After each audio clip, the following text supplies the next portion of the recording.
On this episode of Star Trek Universe, our review of Star Trek Strange New Worlds 104, Memento Mori, right after these important messages emanating from within the brown dwarf.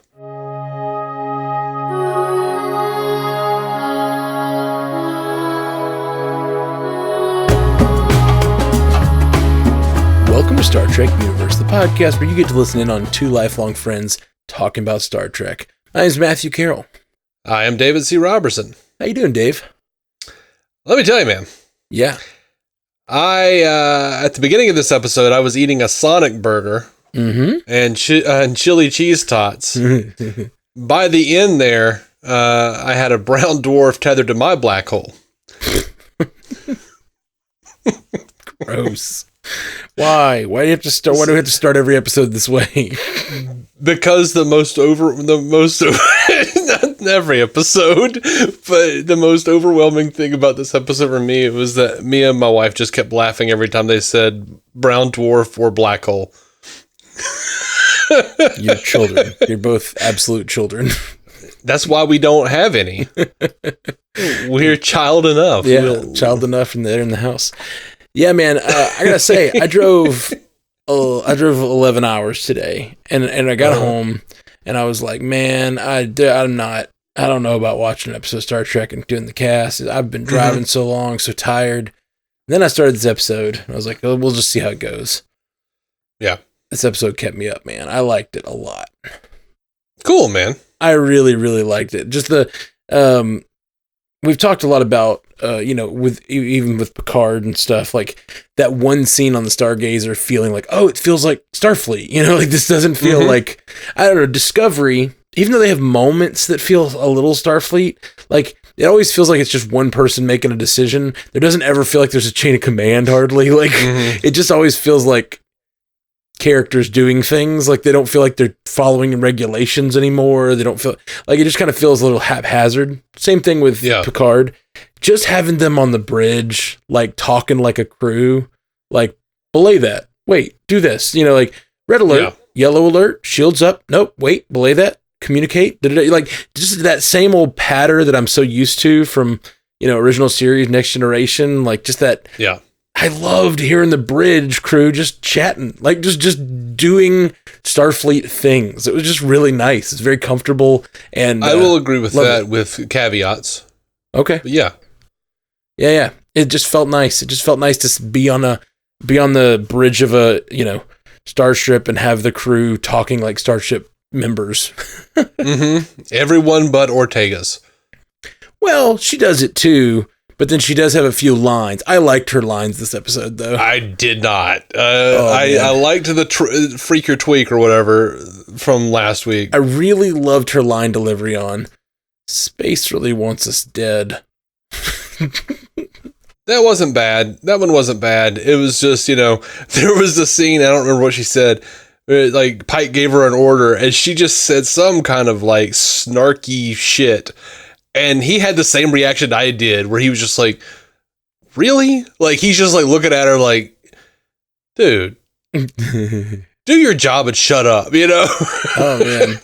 I don't know which line you're talking about, but I don't remember. She's just always got these like little like quirky, snarky things. Yeah. It's like, I'm not digging her so far. I'm just not digging that character or what they're choosing to do with her so far.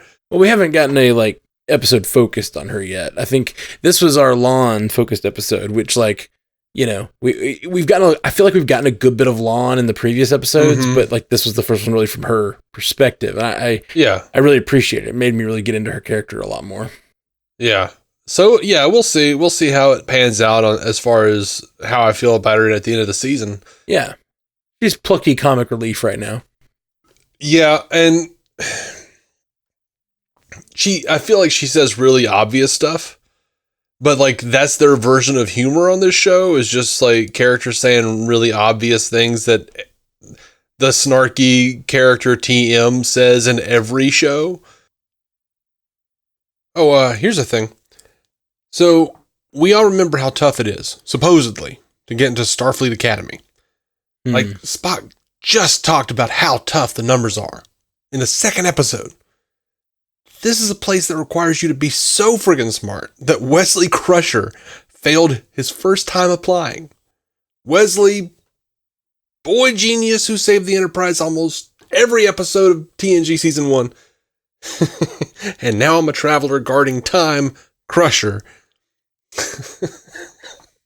Failed. So how are you going to beat those odds Spock talked about? Work your ass off to become a pilot good enough to fly the freaking Federation flagship. And ask something like, why is that dot bigger than the others? Kid, if you need help cracking that cipher, you got no business in Starfleet. I'm sorry. This is a small quibble because I enjoyed this episode. Yeah, I love this episode. I thought you would because we've talked about in the past how much you love the like submarine feeling of Star Trek. Like when Star Trek battles feel like submarine battles, it feels right to you. That Star Trek. Yeah, sometimes. Yeah. Yeah, I don't know. We've talked about it in the past. It's something I really like too. I really like it in, especially in, I think it's Star Trek 3. 2. Is it 2? Oh yeah, it's Khan. Mm-hmm. Wrath of Khan. And this felt very Wrath of Khan. Yeah, for sure. With them in the brown dwarf. I love the submarine battle. I love the threat of these Gorn ships and having to take them out one at a time, having to come up with a new idea for each one, having to be clever enough to keep beating the Gorn that they're like, getting away from each ship individually. I liked it a lot. It was fun. Yeah. Yeah, I really liked the beginning a lot where they go down to the planet and it's just like bloodbath, like such a horror feel. And I did laugh because when the dog like jumped at it and started barking, and like all the other Starfleet officers just like very serious, holding their guns, and they're like, hey. Yeah. It's like,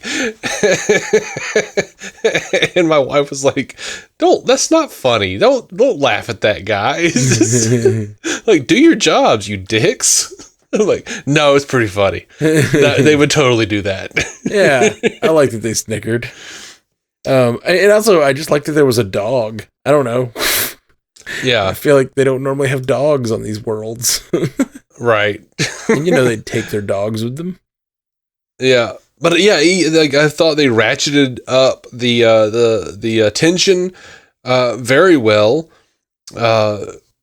as they obviously, Noonien seeing his figure and like, okay, well, this seems very familiar to me. And then when the colonists give the clicking SOS, noise. Yeah, we're like, yeah. She was like, I really enjoy that, where she was just like, we have to have shields up right now, and just fighting for Pike to listen to her. And then he's like, well, we can't do the shields right now because we got the damn tube going across the. I liked all of that. Yeah, dude, and me too. I thought that was really neat, and I don't know what the solution is for me on this, but I felt like zero stakes in that big cliffhanger moment where they're like, "Oh God, Uhura and Himmer aren't speaking." Yeah, for sure. And I'm like, why are they building this up so much? Like, I know that Uhura's not dead. Well, they had two big moments. They had two big possible death moments. It was the Himmer and Uhura in the shuttle bay. And then the other one was Spock and Lon getting on the shuttle to go somewhere. Yeah. And they were like, the suicide mission. Are you sure you want to do it? And they're like, we'll go. We'll do this, Captain. It's like...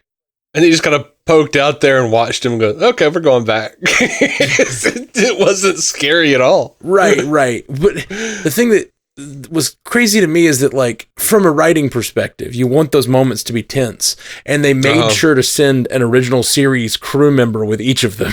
And I was like, well, I'm no longer worried about that ship, you know? I know this is going to work out fine. I had the same feeling. Yeah, absolutely. And I know canon. We're not supposed to acknowledge it anymore.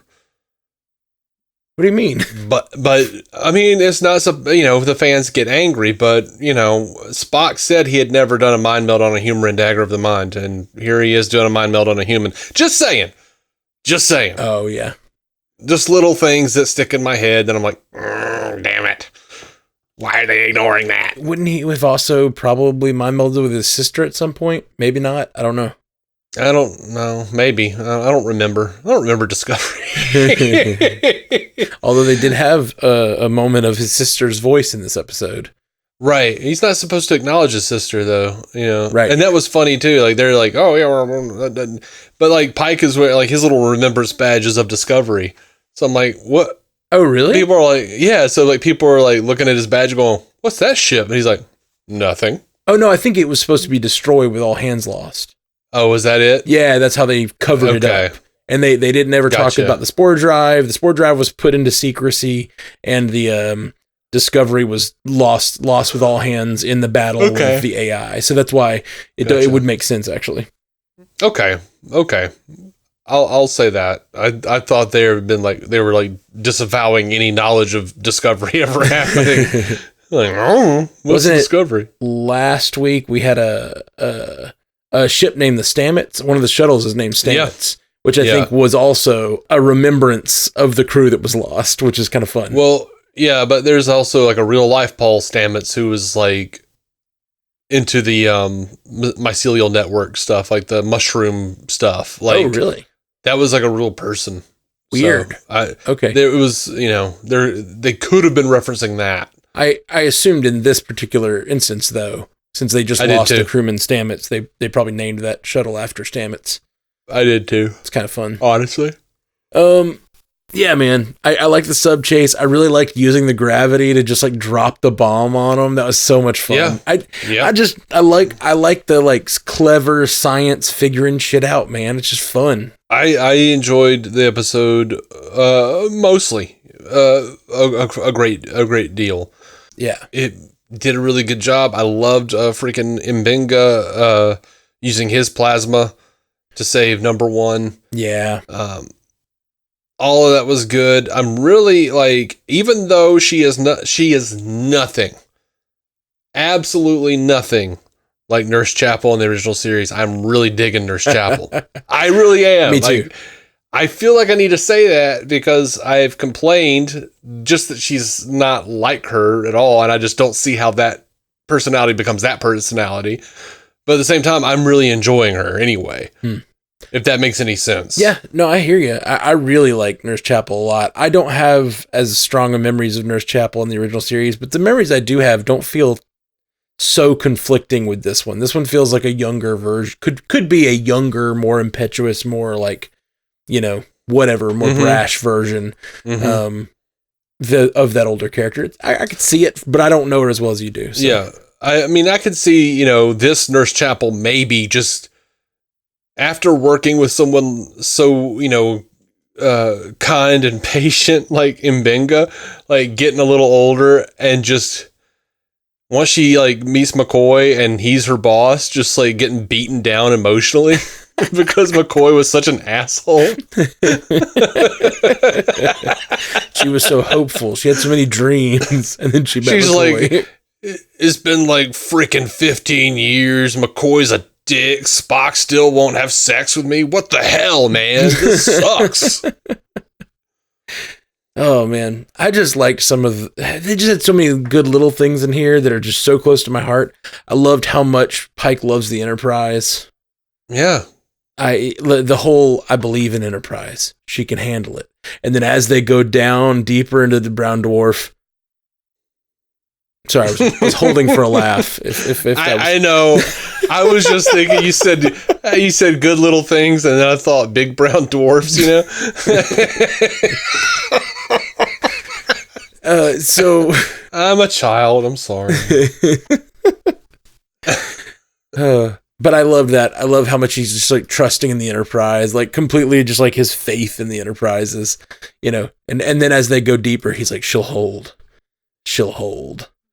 I love it.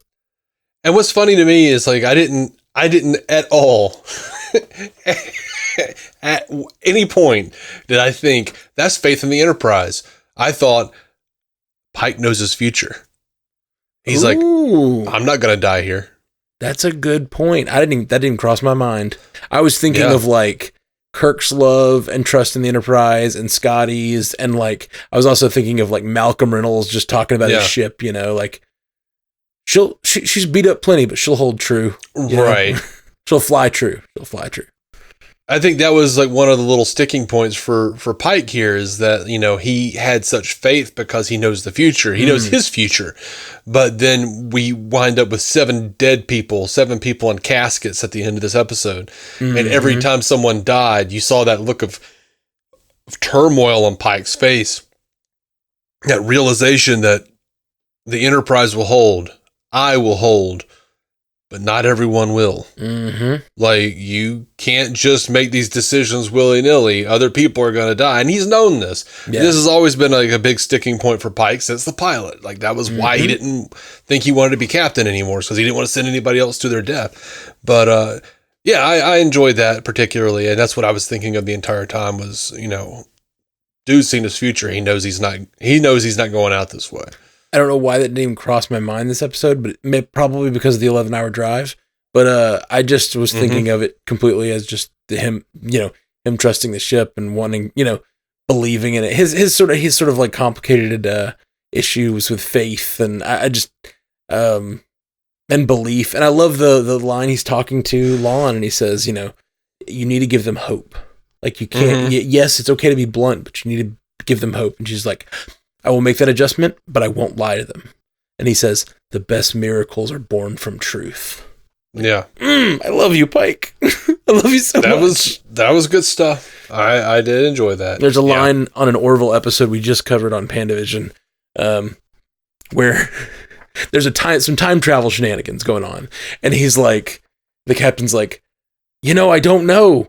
If this is the multiple universe, if this time travel is causing multiple universes, it doesn't matter what we tell her. But if it's the same universe, we need to lock her in a cargo hold and let her see anything. And then he's like, when in doubt, I guess tell the truth. And I just love that. I love a captain that's just like, I just believe in the truth. You know, like I don't know. It's an ethic I really like in a captain. And I mean, it goes with, to me, it's the same like Starfleet belief in science, belief in, you know, logic, like all of that is just the same sort of just like, we believe in truth. There is truth. You can find it. You can, you know, do your best to know it and live by it. And I just love it. You can flog your dolphin to it. You could rim right around the edge of that black hole. Until the mustard squirts. What? I don't even know what that reference is, and I don't want to. I don't know, man. Speaking of him letting all those people die, though. Yeah, man. As the lower decks are crushed, and that one guy dies, you know, and I'm just a sucker for it. There's a jaded part of me watching every Starfleet officer making these selfless decisions that's going like, oh, come on, everybody has to make a sacrifice this episode. Like, the one guy pushes him through, and then Una's like, don't give me blood, give her blood. And then M'Benga is like, you know, sending his own blood into Una. Like, it's just this cycle of sacrifice. And part of me is jaded and like, everybody's so perfect. But then, like, the other part of me is like, I love this so much. Yeah, I mean, they're in Starfleet, and it just so happens this is the day where they're all wearing badges about people who sacrificed. Like, they've all been guilted into it on this day. That's true. That's a fair point. That's a fair point. But I love it too. Like, you know, needs of the many and all that. I don't know. It comes from some old movie that needs of the many outweigh the needs of the few. Yeah, I don't remember. I think it was maybe one of the. Was it a Star Wars? Was it an E.T.? The Goonies. It was the Goonies. It was Goonies, wasn't it? Sloth. Damn Dick Donner. Yeah, Sloth said it. Yeah. He was eating that Snickers bar and going, "Honey, got the mini." I know it was a guy with strange ears. Yeah.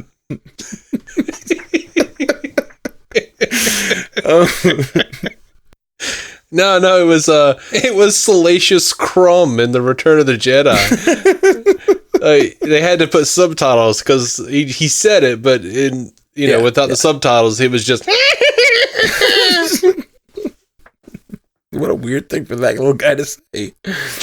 It was actually very profound, you know? Yeah, he seems so off his rocker, but he's just spitting wisdom all the time. That was his language. They didn't have the universal translator totally. At Jabba's hut.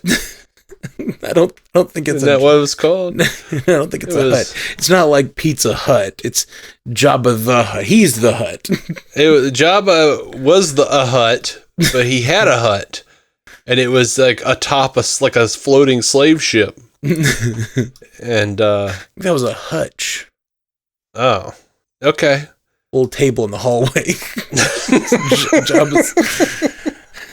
So, the thing I was going to say about logic and that line is they had him say it without saying it, and I loved this line because it goes even deeper. He says, "You made the logical choice," and then Pike says, "Why doesn't it feel like that?" And he said, "For the same reason you made it, because you value life." Yeah, just so good, man. Just so good. There's so much good in this episode. I have no problems with it. None at all. I love every bit of it. Yeah. I mean, mine are small, you know. Right. Mine are small little points of, they overdid the whole, like, flashes of La'an's brother. And he was just giving a creepy smile. And I didn't like that. It was like a little weird little smile. Like he was some, like, evil ghost. And then it turned out he was, like, her brother that sacrificed himself. And by the way, I knew it was her brother. It had to be her brother. Sure. And also, was I the only person who said, at the very beginning of the episode, La'an doesn't like to relive the past. I bet that's the way she's going to save the ship, is reliving her past. Mm-hmm. They're not exactly subtle. Right. Not a huge problem, but also a thing that bugs me, where it's just like, oh man, okay. But, yeah, that didn't bug me. I really liked this, using her history with the Gorn in a very different context to understand the way that they hunt, the way that they think, the relentless nature of the Gorn, all that stuff. Like, I just really liked. I liked the expansion of, you know, the Gorn and the way they do things, for sure. Like, that very underutilized species on Star Trek. Mm-hmm. And I think after that first episode of the original series, subsequently they were just like, "There's no way we're gonna make it look good. That fight scene is a joke. Like, everyone knows that slow motion fight scene with Kirk, and it just looks awful. We were setting up the Gorn to be this big badass thing, and it's just, we can't do it yet." Well, back to the Klingons. I'm interested to see how they do them when they actually have to fight. Like, if they see them, you know. Well, they're not supposed to see them until the original series for real. Okay. Gotcha. Well, I just loved it. I loved how when he has the Gorn ship follow them all the way down and says, "You told me," she's like, "I told you they were relentless hunters. You exploited that as a weakness." Yeah. Just good. Which I loved, by the way. Yeah, me too. I say they're not supposed to see him, and they even say in this episode, no one sees him because no one lives to tell about it. Right, except for La'an. But, you know, my man Lorca had a freaking Gorn skeleton in his trophy room. I guess you could just say they found the skeleton, I guess. Yeah. And that skeleton looked like the original series to me. So, whatever. Yeah. Even using the Gorn there to talk about Starfleet and its ideals, like she says, Starfleet tells you that if you can have empathy for someone, if you can have empathy for your enemy, one day they may become your friend. Right. And then she says, but that's not the Gorn. They're monsters. They're just monsters. Yeah. That shit ain't right, y'all. The Gorn are evil. Yeah. Yeah. I was down with all that. Is it weird? I'm sorry. I can't help but mention it. La'an's brother was named Manu, which means his name was Manu Noonien Singh. Manu Noonien? Manu Noonien. I like it. I like it more than Manu. I was just sitting there, she's like, Manu, and I'm like, Manu Noonien? Manu Noonien Singh? I love it. Who came up with that? All right, I guess we're doing that. Nope, not weird to me. Manu Noonien. I think I'll That's my new mantra. Mm-hmm. Tomorrow while I do my yoga, I'll say Manununian. Manununian. Yeah, it's just your little mantra now. Manununian. I hope in real life, by the 23rd century, people still aren't saying, and the crowd goes wild after they complete a task successfully. Yeah, I hear you. Which did not feel like Uhura, but also not even this version of Uhura. It just felt weird, and it's so cliche. I don't know. I really think I hear you. I think this is Uhura. You're talking about Chapel not seeming like Chapel. I think this Uhura feels like Uhura to me. Like really, most of the time. Yeah, most of the time. Her this whole episode, the way she's responding to Hemmer and the way she's sort of like lifting his spirits and kind of being sort of like big in her personality and stuff, like that reminds me so much of original series of horror. I especially in the movies when she gets a little more to do. I can see that, but then there are these little like places where sort of like Generations where you're just like they just had lines and like Nimoy wouldn't come back because he was like, anybody could say these lines. These don't, there's no reason for Spock to be here. And sure enough, they threw Chekhov and Scotty in. Mm-hmm. It's like, they'll just throw in these little like jokey things that are kind of cliche and don't really mean anything for the character. And they gave that one to Uhura this time. And it felt weird to me. You're just like, okay, well, whatever. But I did like Hemmer and Uhura's, bullshit going back and forth, like him saying like you didn't study, and she's like knows all the things, and he's like, okay, all right, well, you're gonna have to do a little more to impress me, but damn it, okay. And I enjoyed him a lot this episode too. Yeah, me too. So I'm not shitting on it, y'all. I just they're little things. Yeah, no, I didn't think you were shitting on it. I'm like just glowingly positive on this one. You are. More so than I have been. And I think I'm starting to really care about a lot of the characters now. For whatever reason. I guess it finally hit me. Some of these characters that I've been kind of like, whatever, are starting to be like, I like Ortega now. Or Ortegas. Yeah. And I really like La'an. And I really like Una. I really like Uhura and Hemmer. Every Pike I've been in love with for many seasons now. Well, one previous season, but sure. I just mean since then. Been so many seasons since then. Not with you mean like them. I've just been talking about like seasons within our year. There've been 2 seasons of Discovery, and he wasn't in either one of them, and I've been pining for him, as it were. Yeah. Pining instead of piking for him. Yeah.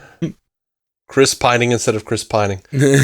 Chris pining instead of Chris piking. Sorry. Yeah. That's apparently caused some confusion in certain members of the fan base. The Pine and Pike of it all? Yeah. Like you talk about Chris Pine and they're like, oh, the new movie's going to be about him.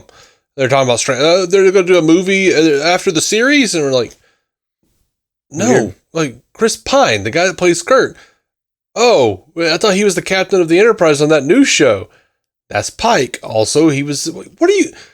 They're just filthy casuals, you might say. Yeah. But it's funny to see Chris Pine, Chris Pike I can see the confusion for filthy casuals. Yeah, for sure, absolutely. Especially seeing as Pike, while canon, was like a 1 episode flashback thing for a long time for most people. Most people don't know every episode of the original series, so it's like, Pike is, not really that known in the pop culture. So I'm just really enjoying the show. I don't need it to feel like it has stakes. Like I feel like it has as much stakes as most Star Trek shows do, as we talked about a few episodes ago. Like it seems like it's always going to just kind of get back to homeostasis, like get back to the crew is going to stay the crew. Maybe we might lose somebody or gain somebody, but it's not going to be like, this isn't Discovery or a big drama where we're going to be constantly having death and loss. I feel like it's just going to, the crew we don't know, the red shirts as it were, are gonna be lost. And I'm enjoying it. I'm having a good time. But the red shirts matter. You know what I mean? These lower deckers like really matter to Pike, and that pain is important. Yeah, and it's not it's not like top-notch Trek to me yet, but I don't think I know. Like, very seldom does a first season of Star Trek ever make me feel like this is top-notch. Sure. You know what I mean? So they're getting their feet under them, and they've done pretty damn well, honestly. Agreed. There's just always going to be those little cliches that I'm over and I don't want to see any more of. Right. And but that's okay. I'm an unhappy person. I know. I know you know. Weirdly, I think this episode, as much as it is basically just one big fight sequence, which I generally don't like. Like, it's just so... Yeah. It's that thoughtful, clever, get out of this situation type of fighting that I really enjoy. And it's, it's, like I said, basically just a big space battle the whole time. And that's so much fun. It was really fun. By the way, this was kind of, I said I didn't care for that whole thing with Uhura and Himmer, like, whether they were like, oh no, are they dead or not?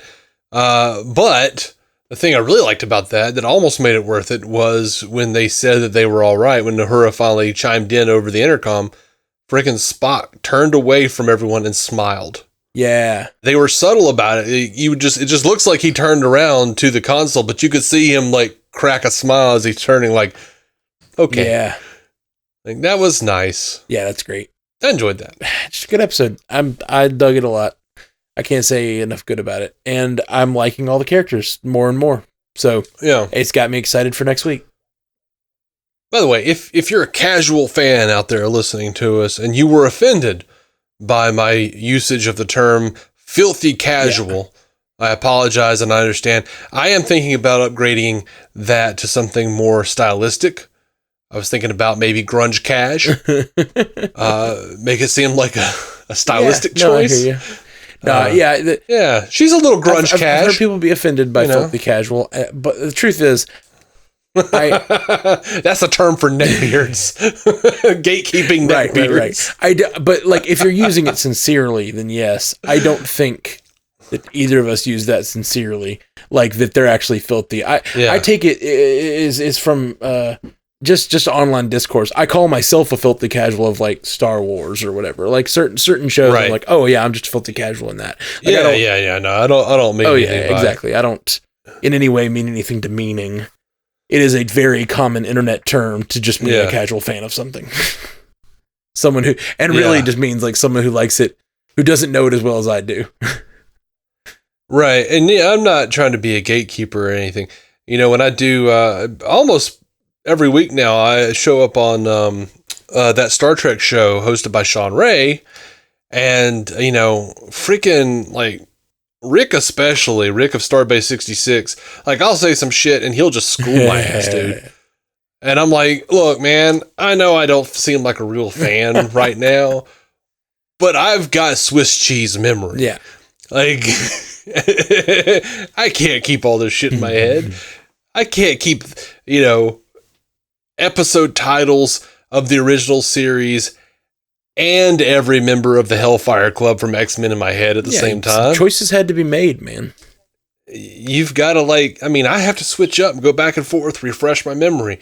I'm like Kelly Bundy. I read a thing, an old fact leaves my ear. Yeah. It's just, I've only got so many neurons, so much capacity. And not that much at all, really. No, it's like a floppy drive up in there. All right, guys. Well, thanks for joining us on the Star Trek universe. We'll be back with more next week for next week's Star Trek Strange New Worlds. I'm excited. I'm really excited for this next one. Yeah, man. I'm interested. I've read that apparently this one's going to be more of a rom-com. This next one. Weird. Okay. I don't know. I didn't see a trailer for it, but I haven't either. Cool. Yeah, I'm happy though, because at least this podcast now will let our listeners understand why sometimes when I'm trying to think of a sentence, they'll hear me go. Yeah, Dave's still running on dial-up in his head.